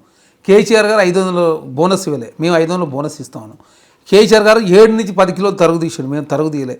వాళ్ళు 40 రోజుల పైసలు ఇస్తే మేము ఒక 3 రోజుల్లో పైసలు ఇచ్చినాం. మేము గ్రేటా వాళ్ళు గ్రేటా? మరి ఇప్పుడు మీరు అదే చెప్తా ఉన్నాం. అదే కాకుండా అదే రాహుల్ సిప్లిగంజ్ ఎందుకు ఇచ్చినాం? లేలే, రాహుల్ సిప్లిగంజ్ ఎందుకు ఇచ్చినాం? ఒక ఆస్కర్ అవార్డు వచ్చింది. మా తెలంగాణ రాష్ట్రం ఎంకరేజ్ చేసే ప్రయత్నంలో భాగంగా తను ఒక బిగ్ బాస్ విన్నరు, ఒక తెలంగాణ బిడ్డ, ఒక వెనుకబడిన నుంచి ఓల్డ్ సీట్ నుంచి వచ్చి వారు ఎంకరేజ్మెంట్లో భాగంగా చాలామంది కవులకు, కళాకారులకు రాష్ట్ర ప్రభుత్వం సాయం చేస్తూ ఉంది. దానిలో గద్దర్ గారి జయంతిని, వర్ధంతిని అధికారం నిర్వహిస్తూ గద్దర్ గారి కుటుంబానికి మననే 4 సీట్లు వారు ఒకరికి ఫండ్ ఎందుకు అన్ని సమకూర్చుకుంటున్నాం కదా, సర్దిద్దుకుంటున్నాం. ఉన్న దాంట్లో తునమో పనమో కళాకారులకు, కవులకు, స్పోర్ట్స్ మ్యాన్లకు చాలామంది గౌరవించుకునే ప్రయత్నంలో ప్రభుత్వం ముందుకు పోతా ఉంది. వాళ్ళలాగా దోషిపెట్టినామా? మెగా కృష్ణారెడ్డి గారు కావచ్చు, చాలామంది దోషిపెట్టారు కదా. ₹7,00,000 ఎట్లా పోయింది? మరి మేము అది చేస్తలేం కదా. తెలంగాణ రాష్ట్రంలో ఖర్చులు తక్కువ చేసుకొని ఆదాయ మార్గాలు పెంచుకుంటూ తెలంగాణ సాహితీవేత్తలకు, కవులను, కళాకారులను, క్రీడాకారులను వాళ్ళు ఎంకరేజ్మెంట్ చేస్తూ భవిష్యత్తులో తెలంగాణ రాష్ట్ర ఒలింపిక్స్ సంబంధించిన అద్భుతమైన పథకాలు అని చెప్పి ప్రభుత్వం భావించే ఒక స్పోర్ట్స్ యూనివర్సిటీ ఏర్పాటు చేసినాం, ఒక స్కిల్ యూనివర్సిటీ, ఒక వీరనారి సాకలైలం యూనివర్సిటీ.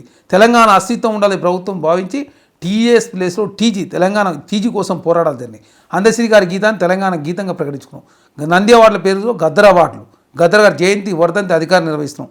గద్దర్ గారికి మొన్ననే 4th సీట్లో ల్యాండ్ ఇచ్చిన పరిస్థితి. అట్లనే చాలామంది కవులకు కూడా ఇచ్చారు. కాబట్టి అన్ని వర్గాలను గౌరవించుకునే ప్రయత్నంలో ప్రభుత్వం ముందుకు పోతూ ఉంది.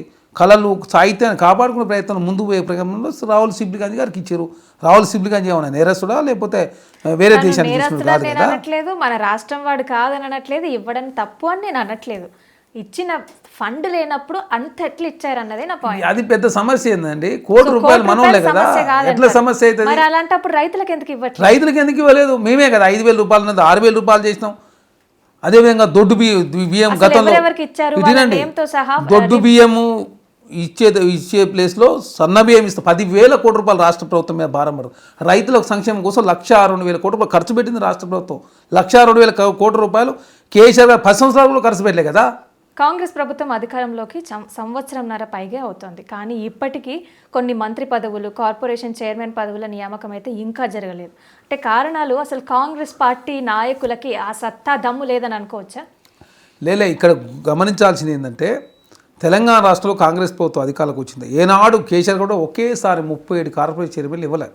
అది కూడా కాంగ్రెస్ పార్టీ కోసం పనిచేసిన వ్యక్తులందరికీ కూడా 37 కార్పొరేషన్లతో పాటు బీసీ కమిషన్ చైర్మన్లు మెంబర్లు, చైల్డ్ కమిషన్ చైర్మన్ మెంబర్లు, ఆర్టీఏ కమిషనర్లు, అదే కాకుండా తెలంగాణ రాష్ట్రంలో మంత్రి పదవులకు సంబంధించి ఒకేసారి 11 మంది, తర్వాత మళ్ళీ ఒక ముగ్గురు, మొత్తం ఇప్పుడు 15 మంది తీసుకున్నాం. 3 పదవులు మాత్రమే ఖాళీగా ఉన్నాయి.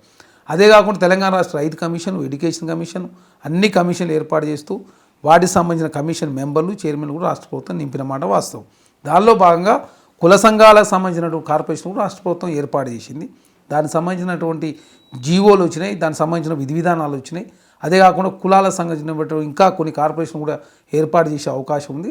దానిలో భాగంగా ప్రభుత్వం ముందుకు పోతూ ఉంది. ఎక్కడ కూడా కొన్ని పదవులు ఇంకా కొన్ని చేపట్టాల్సి ఉన్నాయి. ఆల్రెడీ మ్యాక్సిమం బీఆర్ఎస్ ప్రభుత్వం ఆయనలో చేయని విధంగా కూడా తెలంగాణ రాష్ట్రంలో కాంగ్రెస్ ప్రభుత్వం కొత్త కార్పొరేషన్ కూడా ఏర్పాటు చేసింది. ఇంకా నియామకం ఎప్పుడు జరుగుతుందండి? ఆల్రెడీ జరిగింది కదా, అవుతుంది కదా, జరిగింది కదా. ఇంకా మిగిలిన ఇప్పటికి 70 కార్పొరేషన్లు నింపిరు. కొన్ని ఉంటాయి, ఎప్పుడు అవి ఉండేది అది. ఎప్పటికీ అవి కామన్గా జనరల్గా నడుస్తుంటాయి. టర్మ్ 3 years ఉంటుంది, 2 years ఉంటుంది. మధ్యలో వాళ్ళు వెళ్ళిపోతుంటారు, వచ్చేవాళ్ళు వస్తుంటారు, ఏజ్ అయిపోయిన వాళ్ళు ఉంటారు. మొన్న టీజీపీఎస్ సంబంధించి 3 మెంబర్లు కొత్తగా నియమించారు కదా. టీజీపీఎస్లో రాజకీయ ప్రమేయం లేకుండా నియమించిన పరిస్థితి. గతంలో టీజీపీఎస్లో మొత్తం రాజకీయ పునరావాస కేంద్రం ఉండే. పేపర్ లీకులు జరుగుతుంది ప్రభుత్వం భావిస్తూ ఉంది. జాబ్ క్యాలెండర్ త్వరితగతిన ప్రకటించాలని ప్రభుత్వం భావిస్తూ ఉంది. ఇట్లా ఒక్కొక్కటి పరిష్కరించే ప్రయత్నంలో ముందుకు పోతూ ఉన్నారు. తెలంగాణ రాష్ట్రాన్ని అగ్రగామి ఉంచే ప్రయత్నంలో ప్రపంచ నగరాలతో హైదరాబాద్ పోటీ పడే విధంగా $1 trillion నుంచి $5 trillion పోయే విధంగా తెలంగాణను, హైదరాబాద్ను అన్ని రకాలుగా ముందుకు తీసుకు ప్రయత్నం కాంగ్రెస్ ప్రభుత్వం చేస్తూ ఉంది. ఓకే, తెలంగాణ రాష్ట్రం ఏర్పడిన తర్వాత బీఆర్ఎస్ ప్రభుత్వం ఫస్ట్ టైం అధికారంలోకి వచ్చిన తర్వాత కాంగ్రెస్ పార్టీ అధికారంలో ఉంది. బీఆర్ఎస్ పార్టీ అధికారంలో ఉన్నప్పుడు బతుకమ్మ సంబరాలలో మహిళలకి బతుకమ్మ చీరలని డిస్ట్రిబ్యూట్ చేశారు. మరి కాంగ్రెస్ పార్టీ ఇప్పటికీ ఆ డిస్ట్రిబ్యూషన్ చేయకపోవడానికి కారణం ఏంటి? వాళ్ళు చీరలు మాత్రం ఇచ్చి దాంట్లో కమిషన్ కొట్టారు. మేము చీరలు ఇచ్చి కమిషన్ కాదు, మహిళల కోసం 20,000 కోట్ల రూపాయలు వడ్డీ రుణాలు ఒక్క సంవత్సరం రాష్ట్ర ప్రభుత్వం ఇచ్చింది. మహిళలకు సంబంధించి రుణమాఫీ చేశారు. మహిళలను ఆర్టీసీ బస్సులలో భాగస్వామ్యం చేశారు. మహిళలకు పెట్రోల్ బంక్ ఇచ్చారు. మహిళలకు సోలార్ విద్యుత్తులో భాగస్వామ్యం చేశారు. మహిళలు స్కూల్ యూనిఫామ్లో భాగస్వామ్యం చేశారు. మహిళలకు స్కూళ్ళలో సంబంధించిన వంటలలో భాగస్వామ్యం చేశారు.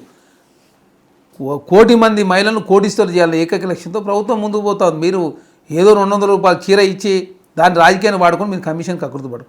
రాష్ట్ర ప్రభుత్వము 63 లక్షల మంది సెల్ఫ్ హెల్ప్ గ్రూప్ మహిళలకు 2 చీరలు, నాణ్యతతో కూడినటువంటి 800 రూపాయల చీరలు, మన చేనేత కార్మికులు చేసిన చీరలు రాష్ట్ర ప్రభుత్వం ఇవ్వబోతోంది.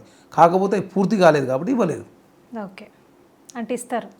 800 చీర ఫంక్షన్లో పోవచ్చు, అదే చీర అందరు కట్టుకునే చీరలు, నాణ్యతతో కూడిన చీరలు రాష్ట్ర ప్రభుత్వం ఇవ్వబోతా ఉంది. ఎప్పటి వరకు డిస్ట్రిబ్యూషన్ అవుతుంది? అంటే వాళ్ళు చేనేత కార్మికులకు సంబంధించి వాళ్ళు చేయితో వేసేది కదా, దాంతో లేట్ అవుతాం. వాళ్ళు ఏంటంటే అప్పుడు సూరత్ నుంచి చీరలు తీసుకొచ్చి ఇచ్చేసి దాని రాజకీయాన్ని వాడుకున్నారు, కమిషన్ వాడుకున్నారు. కాబట్టి అట్లాంటి పరిస్థితి ఉండొద్దని ప్రభుత్వం భావించి ఏది చేసినా ప్రజలకు ఉపయోగకరంగా ఉండాలి. 4 రోజులు లేట్ అయినా పర్వాలేదు, కానీ ఖచ్చితంగా తెలంగాణ రాష్ట్రం బతుకమ్మ వాళ్ళే తీసుకొచ్చినట్టు 2000 సంవత్సరాల చరిత్ర ఉంది తెలంగాణ బతుకమ్మకు.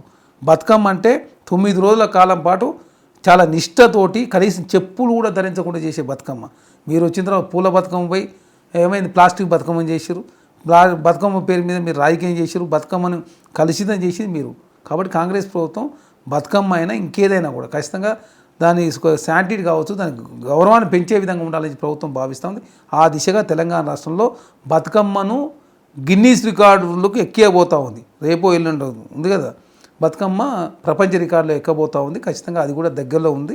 కాబట్టి కాంగ్రెస్ ప్రభుత్వం ఏది చేసినా ప్రజలకు కావచ్చు, మహిళలకు కావచ్చు, ఎవరికైనా కూడా ఖచ్చితంగా వాళ్ళ సెంటిమెంట్ గౌరవించే ప్రయత్నంలో భాగంగా ముందుకు పోతా ఉంది.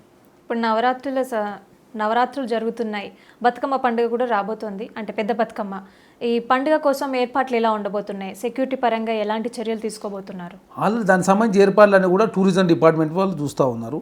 ఈసారి గిన్నీస్ బుక్లో ఎక్కే ప్రయత్నంలో భాగంగా దానికి సంబంధించి ఏర్పాట్లన్నీ కూడా అయిపోయినాయి. ఖచ్చితంగా త్వరితగతిన అవి కూడా గిన్నీస్ రికార్డులోకి బతుకమ్మ ఎక్కబోతూ ఉంది. బతుకమ్మ సంబంధించిన ఏర్పాట్లన్నీ పూర్తయినాయి. జిల్లాల్లో ఆల్రెడీ బతుకమ్మ సంబరాలు అయిపోయి హైదరాబాద్లో ఫైనల్ బతుకమ్మ రోజు గిన్నీస్ బుక్ రికార్డులో చోటు లభించే విధంగా ఆల్రెడీ రాష్ట్ర ప్రభుత్వం తరపున అన్ని రకాల అదేవిధంగా ఫెసిలిటీస్ కావచ్చు, అన్ని రకాల ఏర్పాట్లు రాష్ట్ర ప్రభుత్వం చేసింది. కాబట్టి ఖచ్చితంగా బతుకమ్మను ప్రపంచానికి తెలిసే ప్రయత్నంలో భాగంగా ప్రభుత్వం ముందుకు పోతా ఉంది. ఓకే, పార్టీలు మారి కాంగ్రెస్ పార్టీలో చేరిన ఎమ్మెల్యేల విషయంలో అసలు అప్డేట్ ఏంటి? వాళ్ళకి అసలు తుది నిర్ణయం ఏం ఉండబోతుంది? ఏం కాదు, అది ఆల్రెడీ 2 సంవత్సరాలు అయ్యింది, ఇంకా 3 సంవత్సరాలు ఉన్నది. చెన్నమనేని రమేష్ గారు 2009లో ఎమ్మెల్యే ఇక్కడ వేములవాడ సంబంధించి. తర్వాత 15 సంవత్సరాల కాలం పాటు తన పౌరసత్వం అక్కడి పౌరుడని తెలిసి ఆ ప్రభుత్వం చెప్పింది, ఈ ప్రభుత్వం చెప్పింది, అయినా కూడా 15 సంవత్సరాల కాలం పాటు ఎమ్మెల్యేగా ఉన్నాడు. హైకోర్టు, సుప్రీంకోర్టు నడిచిపోయి లాస్ట్కు 15 సంవత్సరాల తర్వాత తెలియదు. ఆల్రెడీ 2 సంవత్సరాలు అయిపోయింది, ఇంకా 3 సంవత్సరాలు. దేశంలో కాంగ్రెస్ పార్టీ మొదట చేయలేదు, భారతీయ జనతా పార్టీ చేసింది, గతంలో బీఆర్ఎస్ పార్టీ, అన్ని ప్రభుత్వాలు పార్టీ ఫిరాయింపులు పాల్పడేది వాస్తవం.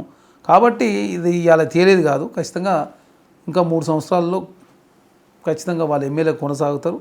ఈ పార్టీ ఫిరాయింపులు జరగవు, ఎమ్మెల్యేలు కూడా డిస్క్వాలిఫై అయ్యే అవకాశమే లేదు.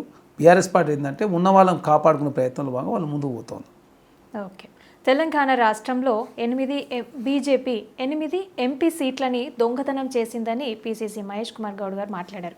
నిజంగానే దొంగతనం జరిగిందా? అంటే భారతీయ జనతా పార్టీ బీఆర్ఎస్ పార్టీ లోపాయకారక ఒప్పందంలో భాగంగా బీఆర్ఎస్ పార్టీ గుండు గుత్తగా భారతీయ జనతా పార్టీ సరెండర్ కావడంతో బీఆర్ఎస్ పార్టీ 0 సీట్ల పరిమితమై భారతీయ జనతా పార్టీ 8 స్థానాలు గెలిచిన పరిస్థితి. వాళ్ళు చెప్పిన ప్రచారం వేరు, తెలంగాణ చేసింది వేరు. ఓకే. తెలంగాణకు చెప్పినటువంటి మాట ఏది కూడా భారతీయ జనతా పార్టీ నిలుపుకోలేదు. తెలంగాణకు మొదటి నుంచి అన్యాయం చేస్తుంది భారతీయ జనతా పార్టీ. ఓట్లున్న రాష్ట్రాలకు ఒక విధంగా, ఓట్లు లేని రాష్ట్రాలకు ఒక విధంగా. అదే కాకుండా ఎంపీలు అవసరం ఉన్నటువంటి బీహార్కు ఎన్డీఏకు అవసరం కాబట్టి అక్కడ ఒక విధంగా నిధులు ఇస్తూ, ఆంధ్ర రాష్ట్రం సంబంధించి చంద్రబాబు నాయుడు సంబంధించిన ఎంపీలు అవసరం కాబట్టి అక్కడ ఒక రకంగా నిధులు ఇస్తూ, తెలంగాణకు అన్యాయం చేస్తూ తెలంగాణకు ఇచ్చిన మాట నిలుపుకోలేదు. కాబట్టి కాంగ్రెస్ పార్టీ ఖచ్చితంగా భారతీయ జనతా పార్టీ తెలంగాణకు మోసం చేసింది. మోసం మాటలు చెప్పి తెలంగాణ రాష్ట్రానికి ఓట్లు వేయించుకోరని చెప్పేసి మా పీసీ ప్రేమ్ గారు మాట్లాడి, వారు మాట్లాడిన దాంట్లో తప్పేం లేదు, వాళ్ళు వాస్తవాలే మాట్లాడారు. ఎందుకంటే తెలంగాణకు మొదటి నుంచి ఎందుకంటే ఐటీఆర్ ప్రాజెక్ట్ తీసుకుపోయారు, తెలంగాణ 7 మండలాలు తీసుకుపోయి ఆంధ్ర కలిపారు, తెలంగాణకు ప్రత్యేకమైన నిధులు ఇవ్వడం లేదు. తెలంగాణ ₹1 ఇస్తే 41 పైసలు ఇవ్వాలి, 38 పైసలు మాత్రం ఇస్తూ అదనంగా నిధులు ఇవ్వకుండా ఈరోజు జీఎస్టీ స్లాబులు తక్కువ చేసి ఏకంగా 45,000 కోట్ల రూపాయలు మేమే భరిస్తున్నామని చెప్పేసి నరేంద్ర మోడీ గారు దేశ ప్రజలు తప్పుదారి పడిచే ప్రయత్నం వారు చేస్తూ ఉన్నారు. రాష్ట్రాలు 24,000 కోట్ల రూపాయలు, కేంద్రం 24,000 కోట్ల రూపాయలు. రాష్ట్రాలు ఎంత భరిస్తూ ఉన్నారు, కేంద్రం అంతా భరిస్తాం. రాష్ట్రాల ఖర్చు ఎక్కువ, ఆదాయం తక్కువ, కేంద్రం ఖర్చు తక్కువ, ఆదాయం ఎక్కువ. అదే కాకుండా జీఎస్టీ ఆదాయాలు 1.45% మాత్రమే జీఎస్టీ ఆదాయం తగ్గుతూ ఉంది. దానికి మొత్తం భారతీయ జనతా పార్టీ కేంద్ర మంత్రి నరేంద్ర మోడీ గారే మొత్తం చేస్తున్నట్టు, రాష్ట్రాలు ఏం భరిస్తలేమన్నట్టు వారు తప్పుడు ప్రచారం చేసుకుంటూ పబ్బం గడుపుకునే ప్రయత్నం వారు చేస్తూ ఉన్నారు. ఖచ్చితంగా కాంగ్రెస్ పార్టీ చాలా 8 సంవత్సరాల నుంచి మేము అడుగుతూ ఉంటే ఇప్పుడు బీహార్ ఎలక్షన్ల కోసం జీఎస్టీ స్లాబులు తక్కువ చేసుడు, ఢిల్లీ ఎలక్షన్ల కోసం 12 లక్షల వరకు ఇన్కమ్ ట్యాక్స్ లేదని చెప్పుడు, అదే కాకుండా ఢిల్లీలో ఉన్న పథకాలను కూడా మేము ఇస్తామని చెప్పి ప్రధానంగా ఢిల్లీలో అధికారంలోకి వచ్చారు. బీహార్లో కూడా అదే ప్రయత్నం చేస్తూ ఉన్నారు. అదే కాకుండా ఓట్ల చోరీకి పాల్పడుతుంది భారతీయ జనతా పార్టీ. దొంగ ఓట్లు కావచ్చు, అక్రమ ఓట్ల మార్గంలో 3 సార్లు దేశంలో అధికారంలోకి వచ్చింది కాబట్టి అని కూడా చెప్పే ప్రయత్నంలో కాంగ్రెస్ పార్టీ ముందుకు పోతా ఉంది. ఓకే. ఇప్పుడు తెలంగాణ రాష్ట్రంలో డ్రగ్స్ నిర్మూలన కోసం ప్రభుత్వం ఎలాంటి చర్యలు తీసుకోబోతుంది? డ్రగ్స్ విషయంలో నార్కోటిక్ డిపార్ట్మెంట్ ఏర్పాటు చేశారు. హైదరాబాద్ అంటే డ్రగ్స్ లెస్ తెలంగాణగా ఉండాలని, అదే కాకుండా గంజాయి లెస్ తెలంగాణ ఉండాలని, గంజాయి రహిత తెలంగాణ, డ్రగ్స్ రహిత గంజాయి రహిత తెలంగాణ హైదరాబాద్ ఉండాలని ప్రభుత్వం భావించింది. గతంలో కేసీఆర్ గారి ప్రభుత్వంలో 10 సంవత్సరాల కాలం పాటు వైజాగ్ నుంచి కావచ్చు, ఛత్తీస్గఢ్ నుంచి కావచ్చు, ప్రధానంగా ఆంధ్ర రాష్ట్రం నుంచి ప్రధానంగా హైదరాబాద్ గంజాయి డ్రగ్స్ సప్లై అయినాయి కాబట్టి హైదరాబాద్ గంజాయిమయమైంది. కాబట్టి ఈ వ్యవస్థల నుంచి బయటపడాలి. తెలంగాణ అదేవిధంగా గంజాయిమయ నుంచి బయటపడితే తప్ప అది యువతకు మెరుగైనటువంటి ఉద్యోగాలు కల్పించడం నుంచి ప్రభుత్వం భావించింది. ఇవన్నీ కంట్రోల్ చేసే ప్రయత్నంలో భాగంగా ఒక ప్రత్యేకమైన నార్కోటిక్ డిపార్ట్మెంట్ ఏర్పాటు చేసి ఎక్కడి నుంచి గంజాయి వస్తుందో ఆ రూట్ కాజ్ను కనుగొని అక్కడ చర్యలు తీసుకునే ప్రయత్నంలో భాగంగా ప్రభుత్వం ముందుకు పోతూ ఉంది. ప్రధానంగా ఇంజనీరింగ్ కాలేజ్ కావచ్చు, స్కూల్ కావచ్చు, కాలేజీ వరకు కూడా గంజాయి కావచ్చు, డ్రగ్స్ పోతూ ఉన్నాయి. కాబట్టి అవన్నీ నిర్మూలించే ప్రయత్నంలో భాగంగా ప్రభుత్వం రకరకాల చర్యలు తీసుకొని తెలంగాణ రాష్ట్రంలో ఆ స్థాయిలో రిక్రూట్మెంట్స్ కావచ్చు, ఒక ప్రత్యేకమైనటువంటి నిఘా వ్యవస్థను ఏర్పాటు చేసి తెలంగాణ రాష్ట్రంలో డ్రగ్స్ గంజాయి కంట్రోల్ చేసే ప్రయత్నంలో ముందుకు పోతా ఉంది. ఓకే. తెలంగాణ రాష్ట్రంలో కాంగ్రెస్ ప్రభుత్వం ప్రజల సంక్షేమం కోసం ఎన్నో కార్యక్రమాలను చేపడుతోంది. కానీ ఆ రిజల్ట్స్ని ప్రాపర్గా ప్రచారం చేసుకోలేకపోతుంది, ఫెయిల్ అవుతుంది. అంటే ప్రజలలో మంచి పేరుని సంపాదించుకోలేకపోతుంది. కారణాలు ఏంటి? ఇప్పుడు బీఆర్ఎస్ పార్టీ ఏంటంటే ప్రజలు నమ్ముకోలే, వాళ్ళు సోషల్ మీడియాని నమ్ముకున్నారు. వాళ్ళ అకౌంట్లో 1515 కోట్ల రూపాయలు ఉన్నాయి. దేశంలో అత్యంత కాస్ట్లీ ప్రాంతీయ పార్టీ భారతీయ జనతా పార్టీ అకౌంట్లో 9,000 కోట్ల రూపాయలు ఉన్నాయి. కానీ కాంగ్రెస్ పార్టీ జాతీయ స్థాయి 60 సంవత్సరాలు దేశంలో పరిపాలించిన పార్టీ అకౌంట్లో 900 కోట్ల రూపాయలు మాత్రం ఉన్నాయి. వాళ్ళేమో ప్రజలు నమ్ముకోలేదు, మేము ప్రజలు నమ్ముకున్నాం. వాళ్ళు సోషల్ మీడియా నమ్ముకున్నారు, మేము సోషల్ మీడియా నమ్ముకోలేదు. తెలంగాణ రాష్ట్రంలో కాంగ్రెస్ పార్టీ ఇచ్చిన ప్రతి హామీ నెరవేర్చే ప్రయత్నంలో ఖచ్చితంగా పకడ్బందీగా ఇంప్లిమెంట్ చేయాలని ప్రభుత్వం భావిస్తూ ఉంది. ఆ దిశగా అడుగులు పడతా ఉన్నాయి. 4 రోజులు అబద్ధం నిజంగా చెప్పే ప్రయత్నం వారు చేస్తుండొచ్చు, కానీ వాస్తవాలను కూడా ప్రజలు తెలుస్తాయి. కాబట్టి ఆ దిశగా తెలంగాణ రాష్ట్రంలో ఖచ్చితంగా ప్రజలకు ఇచ్చిన హామీలు నెరవేర్చినట్లయితే ప్రజలు గుర్తుపెట్టుకుంటారు. ఖచ్చితంగా ప్రజలు కూడా మనం ఇచ్చిన హామీలకు సంబంధించి ఏదైతే ఓట్లప్పుడు ఏది చెప్పారో మళ్ళీ ఓట్లప్పుడు కూడా మేము ఫలాన్ని చేసినామని చెప్పే ప్రయత్నంలో ప్రభుత్వం ముందుకు పోతూ ఉంది. కాబట్టి ఖచ్చితంగా ప్రజలకు అర్థమవుతూ ఉంది ఇప్పుడిప్పుడే. ఎందుకంటే బీఆర్ఎస్ పార్టీ సోషల్ మీడియాకి సంబంధించి ఏ విధంగా ప్రాపగండా క్రియేట్ చేసే ప్రయత్నం వారు చేస్తూ ఉన్నారు. ఏకంగా కల్వకుంట్ల కుటుంబం ముస్లిమ్స్ ప్రారంభమైతే ఏకంగా చెల్లి మీద కూడా ట్రోలింగ్ చేసే పరిస్థితిలో బీఆర్ఎస్ పార్టీ కావచ్చు, అదే కాకుండా కేటీఆర్ గారికి సంబంధించిన స్పెషల్ టీమ్స్ పెట్టుకొని ఏకంగా చెల్లిని బదనాం చేసే ప్రయత్నం వారు చేస్తూ ఉన్నారు అనేది తెలంగాణ సమాజం కూడా ఇప్పుడిప్పుడే గ్రహిస్తూ ఉన్నారు. ఖచ్చితంగా భవిష్యత్తులో ఇంకా తెలంగాణ సమాజానికి ఇంకా అర్థమయ్యే రోజులు కూడా చాలా దగ్గరలో ఉన్నాయి. కాబట్టి ఖచ్చితంగా కాంగ్రెస్ పార్టీ ప్రజలు నమ్ముకుంది, బీఆర్ఎస్ పార్టీ సోషల్ మీడియా నమ్ముకుంది. ఓకే. జనరేషన్స్ మారిపోయింది, టెక్నాలజీ చాలా పెరిగిపోయింది. బీఆర్ఎస్ పార్టీ సోషల్ మీడియాని వాడుకుంటుంది కానీ మేము వాడుకోవట్లేదని మాట్లాడుతున్నారు. మీరు వాడుకోకపోవడానికి కారణాలు ఏంటి? మేము వాడుకుంటే తప్పేంటి? అబద్ధాన్ని తప్పుగా ఎట్లా ప్రచారం చేస్తాం? వాస్తవాన్ని వాస్తవం అని చెప్పాలి కదా. మీరు చేసే అబద్ధాన్ని ప్రచారం చేసుకోవడంలో తప్పేంటి? మేము అంటే ఇప్పుడు ప్రజలకు అర్థమైంది. ఇప్పుడు సన్నబియ్యం తీసుకున్న వాళ్ళు తెలుసు కదా, తీసుకుంటున్నామని. సన్నబియ్యం తీసుకున్న వాళ్ళు తెలుసు, రుణమాఫీ చేస్తే రుణమాఫీ అకౌంట్లో పడ్డ వాళ్ళు తెలుస్తుంది, రైతు భరోసా ఇచ్చిన వాళ్ళు తెలుస్తుంది, ఉచిత బస్సు ప్రయాణం చేసిన వాళ్ళు తెలుస్తుంది, గ్యాస్ వచ్చిన వాళ్ళు తెలుస్తుంది, కరెంట్ వచ్చిన వాళ్ళు తెలుస్తుంది. మేము ప్రత్యేకంగా చెప్పుకోవాల్సిన అవసరం ఏందని చెప్పి మేము భావిస్తాం. తెలుస్తుంది కదా సార్. డబ్బు ఎందుకు కొట్టుకోవాలి? చేయని వాళ్ళు కొట్టుకుంటారు, చేసిన వాళ్ళు ఎందుకు కొడుకు? అన్నున్న వాళ్ళు అణిగిమని ఉంటారు, ఏం లేదో ఎగిరేరి పడుతుంటారు అన్నట్టు. అన్నీ చేస్తూ ఉన్నాం కాబట్టి ఖచ్చితంగా కాంగ్రెస్ పార్టీ ప్రచారం తక్కువ చేసుకోవాలా, పని ఎక్కువ చేయాలని ప్రభుత్వం భావిస్తూ ఉంది. ఆ దిశగా అడుగులు పడతాం. వాళ్ళు పని తక్కువ, ప్రచారం ఎక్కువ, ఆర్భాటాలకు పోయే ప్రయత్నంలో బీఆర్ఎస్ పార్టీ ఉన్నది. కాబట్టి అక్రమ మార్గాల సంపాదన అంతా కూడా సోషల్ మీడియా ఖర్చు పెట్టి తెలంగాణ రాష్ట్ర కాంగ్రెస్ ప్రభుత్వం బలహీనపరిచే ప్రయత్నం వారు చేస్తున్నారు. ఖచ్చితంగా ప్రజలంతా కూడా అప్రమత్తంగా ఉంటూనే ఉన్నారు. ఖచ్చితంగా తెలంగాణ సమాజం అంతా గమనిస్తూనే ఉన్నారు. ఓకే, ఇప్పుడు మన ముఖ్యమంత్రి రేవంత్ రెడ్డి గారు 4th సిటీ అనౌన్స్మెంట్ చేశారు. ఇప్పుడు 4th సిటీ తర్వాత అభివృద్ధి ఏ విధంగా ఉండబోతోంది? 4th సీట్ అనేది ఆనాడు హైదరాబాద్ సంబంధించి నిజాం కాలంలో కావచ్చు, బ్రిటిష్ కాలంలో సికింద్రాబాద్ డెవలప్మెంట్ అయింది. అంతకుముందు కుతుబ్ షాహీలు హైదరాబాద్ డెవలప్ చేశారు. తర్వాత వచ్చిన ముఖ్యమంత్రులు సైబరాబాద్ డెవలప్మెంట్ చేశారు. కాంగ్రెస్ ప్రభుత్వము 4th సిటీని డెవలప్ చేసే ప్రయత్నంలో ముందుకు పోతాం. 4th సీట్ అనేది ప్రపంచ నగరాలతో పోటీపడే విధంగా ఒక పొల్యూషన్ లేని నగరంగా, అదే కాకుండా అదేవిధంగా రోడ్స్ కావచ్చు, అదే కాకుండా ఏదైతే ఇన్ఫ్రాస్ట్రక్చర్ కావచ్చు, అదేగా ప్లానింగ్తో ఉన్నటువంటి ఒక నగరాన్ని నిర్మించాలని ప్రభుత్వం భావించి అక్కడ ఒక నగరాన్ని నిర్మించబోతున్నారు. 30,000 ఎకరాల్లో 4th సీట్ నిర్మించబోతున్నారు. దాన్ని ప్రత్యేక ఒక జోన్గా కూడా ఏర్పాటు చేసుకున్నారు. అక్కడ కాలుష్య రహితమైనటువంటి ఇండస్ట్రీస్ కూడా రాబోతా ఉన్నాయి. మంచి మౌలిక వసతులు కల్పిస్తూ ప్రపంచంలో ఒక పేరుగాంచిన నగరంగా రూపుదిద్దుకోబోతా ఉంది. అది ఎయిర్పోర్ట్కు దగ్గరగా ఉండడం, అక్కడ మెట్రో రాబోతూ ఉంది, అక్కడికి డ్రై పోర్ట్ రాబోతూ ఉంది, అదే కాకుండా అమరావతికి ఎక్స్ప్రెస్ వే రాబోతూ ఉంది, అదే శ్రీశైలానికి కనెక్టివిటీ రోడ్డు, కాబట్టి త్రిబుల్ కూడా అక్కడికి రాబోతాం. కాబట్టి అన్ని సౌకర్యాలతో కూడినటువంటి ఒక మంచి నగరము భవిష్యత్తులో మనం చూడబోతాం. 4th సిటీ కనుక సక్సెస్ఫుల్లీ కంప్లీట్ అయితే ఇండియాకి హైదరాబాద్ క్యాపిటల్ సిటీ అవుతుంది? అట్లా కాదు కదా, క్యాపిటల్ సిటీ వేరు, ఇది వేరు. ఇక్కడ ఏంటంటే హైదరాబాద్ ప్రపంచ నగరాలతో పోటీపడాలి, భారతదేశంలో నగరాలు కాదు. ఒక ప్లానెడ్ సిటీ, మూసి ఒక రూపంలో, హైడ్రా రూపంలో చెరువులు, పార్కులు, రాక్స్, లేక్స్ రక్షించే కార్యక్రమం. తర్వాత 4th సిటీ, తర్వాత త్రిబుల్ ఆర్కు రైల్వే రింగు, తర్వాత మెట్రో విస్తరణ. ఇవన్నిటితో హైదరాబాద్ రూపురేఖలు మారబోతూ ఉన్నాయి. హైదరాబాద్ గణనీయమైన పెట్టుబడులు రాబోతూ ఉన్నాయి. దాని ద్వారా హైదరాబాద్ కావచ్చు, తెలంగాణ ఆదాయం $1 ట్రిలియన్ పెరిగే అవకాశం ఉంది. అది భవిష్యత్తులో $5 ట్రిలియన్ కావాలని ప్రభుత్వం భావిస్తూ ఉంది. 2045 ప్లాన్తో తెలంగాణ రాష్ట్రంలో కాంగ్రెస్ ప్రభుత్వం ముందుకు పోతా ఉంది. ఓకే, రాజకీయాలలోకి రావాలనుకునే నేటితరం యువతకి మీరు ఇచ్చే సందేశం ఏంటి? రాజకీయాలకు ఎవరైనా రావచ్చు. రాజకీయాలు అనేది కొంచెం ఎక్కువ టైం పడుతుంది, ఎందుకంటే ఇప్పుడున్న పరిస్థితులు బాగాలేవు. అంతా సోషల్ మీడియా పార్టీలన్నీ కూడా రకరకాల వ్యక్తులు వస్తూ ఉన్నారు. కాబట్టి అందరు రాజకీయాలకు చదువుకున్న వాళ్ళు వస్తే మంచిగా ఉంటుంది. కాకపోతే కష్టపడి అందరూ పనిచేయాల్సిందే. పని చేసినప్పుడు ఖచ్చితంగా ఫలితం ఉంటుంది. కాకపోతే ఫలితం లేట్ అయినా కూడా ఖచ్చితంగా కష్టపడి పని చేసినట్లయితే ఖచ్చితంగా రిజల్ట్ మంచిగా ఉంటుంది. కాబట్టి భవిష్యత్తు అంతా కూడా యువత అంతా కూడా రాజకీయాల సైడ్ రాబోతూ ఉన్నారు. ఇప్పటికీ చాలామంది వచ్చారు. భవిష్యత్తు కూడా ఇంకా చాలా పెరిగే అవకాశం. ఓకే, ప్రజలలో కాంగ్రెస్ పార్టీకి ఉన్న ఆ వ్యతిరేకత పోవాలని, అలాగే కాంగ్రెస్ పార్టీ సక్సెస్ఫుల్గా ఈ ప్రభుత్వాన్ని రన్ చేయాలని, మీ భవిష్యత్తు కూడా బాగుండాలని మనస్ఫూర్తిగా కోరుకుంటున్నాను. Thank you so much. మరొక స్పెషల్ గెస్ట్తో మళ్ళీ కలుద్దాం. Stay tune with 99 TV. This is Sana signing off. Thanks for watching.